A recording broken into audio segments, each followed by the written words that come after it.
भक्तजनों, माताओं, बहनों, सादर जय श्री कृष्ण। हमारे YouTube चैनल में आप सभी का बहुत बहुत स्वागत है। मैं हूं आपके साथ आचार्य धर्मेंद्र शास्त्री। सबसे पहले आपको और आपके पूरे परिवार को पुरुषोत्तम मास अधिक मास की बहुत बहुत शुभकामनाएं और बधाइयां। भगवान श्री लक्ष्मी नारायण जी का भरपूर आशीर्वाद आप सभी के जीवन पर निरंतर बना रहे। आप सभी सुखी रहें, स्वस्थ रहें, व्यस्त रहें और मस्त रहें। निरंतर उन्नति तथा प्रगति को प्राप्त करते रहें।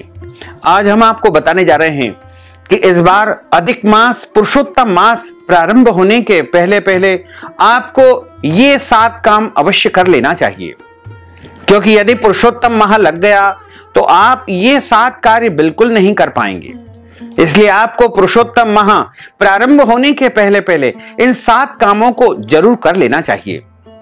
अधिक मास पुरुषोत्तम मास जो कि एक अतिरिक्त महीने के रूप में प्रत्येक 3 वर्ष के बाद आता है और इसका नाम मल मास से अधिक मास और अधिक मास से पुरुषोत्तम मास पड़ा, क्योंकि भगवान नारायण ने स्वयं अपना नाम इसे दे करके और इसके अंदर सारी शक्तियां समाहित कर दी जो प्रभु के अंदर होती है। यह महीना बड़ा पवित्र होता है, लेकिन इस महीने को शुभ कार्य के लिए, मांगलिक कार्यों के लिए वर्जित माना गया है। इसलिए अधिक मास बड़ा ही पुण्यदायी महीना है, जो कि इस बार 18 जुलाई से आरंभ हो रहा है। 18 जुलाई से प्रारंभ होकर के लगातार 1 माह तक यानी 16 अगस्त तक अधिक मास रहेगा, पुरुषोत्तम मास रहेगा।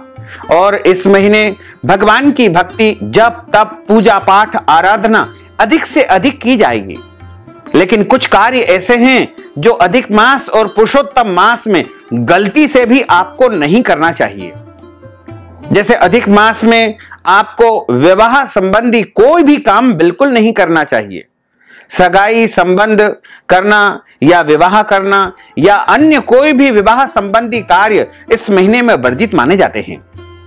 विवाह संबंधी कोई भी खरीदारी यदि आप करना चाहते हैं या गृह उपयोगी कोई सामान खरीदना चाहते हैं, अपने घर के उपयोग के लिए आभूषण यदि आप लेना चाहते हैं, वाहन लेना चाहते हैं या कोई भी वस्तु की यदि आप खरीदारी करना चाहते हैं, तो अधिक मास में वो कार्य आपको नहीं करना चाहिए।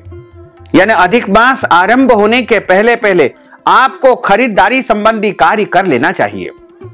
यदि आप नया घर खरीद चुके हैं तो आप अधिक मास आरंभ होने के पहले पहले उस घर में प्रवेश कर जाएं, क्योंकि अधिक मास जब लग जाता है तो नए घर में गृह प्रवेश करना वर्जित माना जाता है। और यदि आप कोई वाहन खरीदना चाहते हैं, आप अपने घर के उपयोग के लिए कोई भी सामान यदि खरीदना चाहते हैं, तो अधिक मास प्रारंभ होने के पहले पहले आपको वो वस्तु खरीद लेना चाहिए।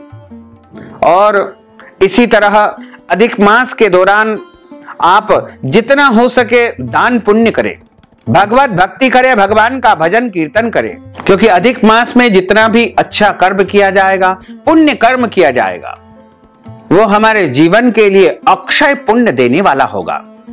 साथ ही अपने घर की साफ सफाई अधिक मास आरंभ होने के पहले आपको अच्छी प्रकार से कर लेना चाहिए, क्योंकि अधिक मास स्वयं पुरुषोत्तम मास यानी नारायण का स्वरूप होता है।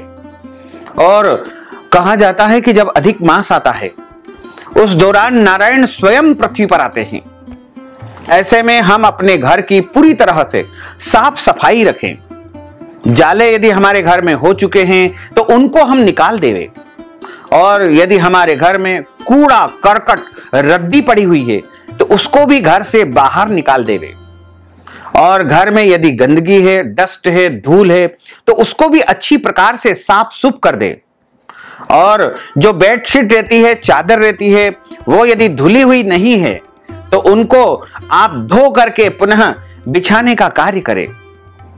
और पूरे घर का एक एक कोना आपको पुरुषोत्तम मास आरंभ होने के पहले अच्छी प्रकार से साफ और पवित्र कर लेना चाहिए। घर की अच्छी प्रकार से सफाई कर ले, लिपाई पुताई यदि आप करना चाहते हैं तो वो भी कर ले, क्योंकि जितना अधिक आपका घर पवित्र रहेगा उतना ही आपके घर में देवी देवताओं का वास होगा। जिस घर में स्वच्छता रहती है, पवित्रता रहती है, उस घर में ईश्वर का वास माना जाता है। इसलिए अपने घर को आप अधिक मास आरंभ होने के पहले पहले अच्छी प्रकार से साफ सूफ कर ले। और यदि आपके घर में कोई खंडित मूर्ति है, कोई टूटे फूटे चित्र है, तो आप उनको तीर्थ में जल में प्रवाहित करके विसर्जन कर देवे। और आपके घर में कोई ऐसी वस्तु है जिसका उपयोग आप नहीं कर पा रहे हैं, वो कबाड़े के रूप में आपके घर में पड़ी हुई है, तो या तो उसको बेच देवे या ढक करके उसको छिपा करके आपको रख देना चाहिए। अधिक मास लगने के पहले पहले आपको अपने घर की प्रत्येक व्यवस्थाओं को, प्रत्येक वस्तुओं को अच्छी प्रकार से व्यवस्थित स्थान पर जमा करके रखना चाहिए, क्योंकि पुरुषोत्तम मास के दौरान जब नारायण इस पृथ्वी पर आएंगे तो आपके घर को साफ सुथरा देख करके उसमें प्रवेश करेंगे। और जिस घर में नारायण आते हैं उस घर में साक्षात लक्ष्मी जी का आगमन भी होता है। और जब नारायण और लक्ष्मी आ गए हैं तो बाकी सारे देवी देवता उनके पीछे पीछे चले आएंगे।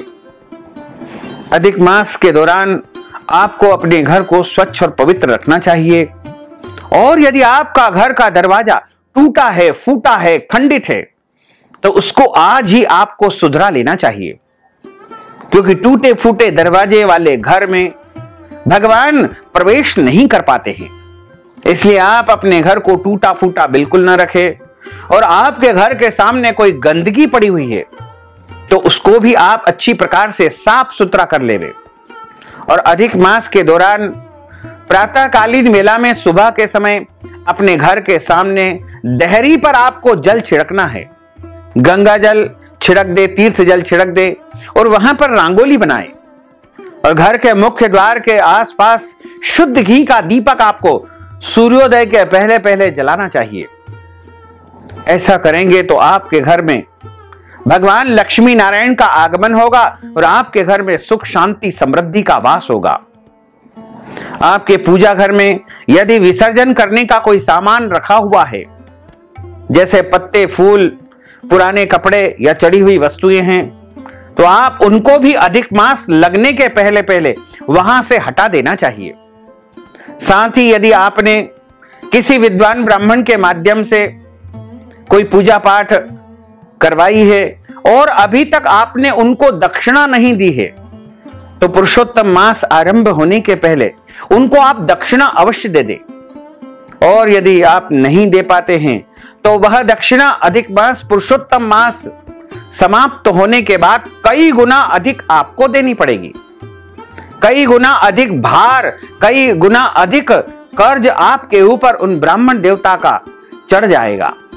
इसलिए पुरुषोत्तम मास आरंभ होने के पहले उन ब्राह्मण देवता को आप अपनी ओर से देने वाली दक्षिणा जरूर प्रदान कर दें। 18 जुलाई के पहले पहले आपको इन सभी कार्यों को करना चाहिए। यदि आपके घर में कोई टेक्निकल वस्तु जैसे मोबाइल, कंप्यूटर, लैपटॉप, टीवी या घड़ी या कोई वाहन या अन्य कोई भी ऐसी वस्तु है जो बंद पड़ी हुई है, जिसका उपयोग नहीं होता है, तो उसको आप पुरुषोत्तम मास, अधिक मास आरंभ होने के पहले पहले या तो बेच दे या छिपा करके रख दे। खुली हुई नहीं रखना चाहिए, क्योंकि ऐसी जो वस्तुएं बंद पड़ी रहती है वो घर में नकारात्मक ऊर्जा को प्रवाह करती है। और जिस घर में नकारात्मक ऊर्जा का प्रवाह अधिक होता है उस घर में देवी देवता प्रवेश नहीं कर पाते हैं। और अपने घर में आपको शुद्धता और पवित्रता बनाए रखना चाहिए, क्योंकि पुरुषोत्तम मास नारायण का महीना है और नारायण स्वयं इस माह आपके घर में आने वाले हैं। जैसे यदि हमारे घर में कोई भी मेहमान आते हैं, अतिथि आते हैं, उसके पहले हम अपने घर को सजाते हैं, संवारते हैं, अच्छी प्रकार से साफ सुथरा रखते हैं। तो जब नारायण स्वयं आपके घर में पुरुषोत्तम स्वरूप आ रहे हैं तो उनके स्वागत में आपको अपने घर को साफ सुथरा, स्वच्छ बनाना ही चाहिए और उनका आतिथ्य करना चाहिए, उनका स्वागत आपको करना चाहिए। पूजा घर में बहुत अधिक मूर्तियां नहीं होना चाहिए। एक देवता की एक ही मूर्ति आपको रखना चाहिए और पूजा घर को पवित्र रखना चाहिए, स्वच्छ रखना चाहिए। और सभी प्रकार से आपको अपने घर में पवित्रता रखने का प्रयास करना चाहिए। साथ ही यदि आपके घर में लहसुन प्याज खुले हुए रखे हैं तो आप इनको ढक करके रख दे, क्योंकि अधिक मास और पुरुषोत्तम मास के दौरान लहसुन प्याज का उपयोग नहीं करना चाहिए। पुरुषोत्तम मास में एक समय भोजन करने का विधान है और इस दौरान ब्रह्मचर्य व्रत का पालन करना चाहिए, झूठ नहीं बोलना चाहिए, क्रोध नहीं करना चाहिए, वाद विवाद लड़ाई झगड़ा बिल्कुल नहीं करना चाहिए। पूरा महीना आपको शांति प्रिय तरीके से व्यतीत करना चाहिए और अधिक समय आपको भगवत भक्ति में, भगवान के भजन में, भगवान के कीर्तन में व्यतीत करना चाहिए। तो भक्तजनों, माताओं, बहनों, हमने जो ज्ञानवर्धक जानकारी आपको प्रदान की है उसको आप अधिक से अधिक लोगों को शेयर करिएगा, लाइक करिएगा, कमेंट करिएगा और यदि अभी तक आपने सब्सक्राइब नहीं किया है तो अभी और इसी समय सब्सक्राइब अवश्य कर लीजिए। आपको और आपके पूरे परिवार को सादर जय श्री कृष्ण, सादर धन्यवाद।